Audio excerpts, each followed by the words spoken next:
રાજપીપળા શહેરમાં આજે ઈદે મિલાદની શાંતિપૂર્ણ ઉજવણી। જામા મસ્જિદથી જુલુસ નીકળી શહેરના મુખ્ય માર્ગ પર ફર્યું। આજે ઈદે મિલાદનો તહેવાર હોય રાજપીપળા શહેરમાં દર વર્ષની જેમ મુસ્લિમ બિરાદરોએ શાંતિપૂર્વક ઈદે મિલાદનું જુલુસ કાઢ્યું હતું।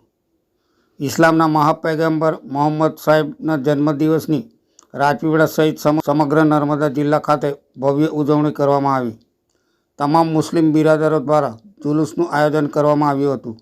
આ જુલુસ રાજપીપળાની મુખ્ય જામા મસ્જિદથી શરૂ થઈ લાલ ટાવર સ્ટેશન રોડ થઈ શહેરના મુખ્ય માર્ગો પર ફર્યું, જેમાં મુખ્ય આગેવાનો સહિત મસ્જિદોના ઇમામ અને મોટી સંખ્યામાં મુસ્લિમ બિરાદરો જોડાયા હતા। જુલુસમાં ઠેર ઠેર નિયાઝનું વિતરણ કરવામાં આવ્યું હતું। આજના દિવસે સૌ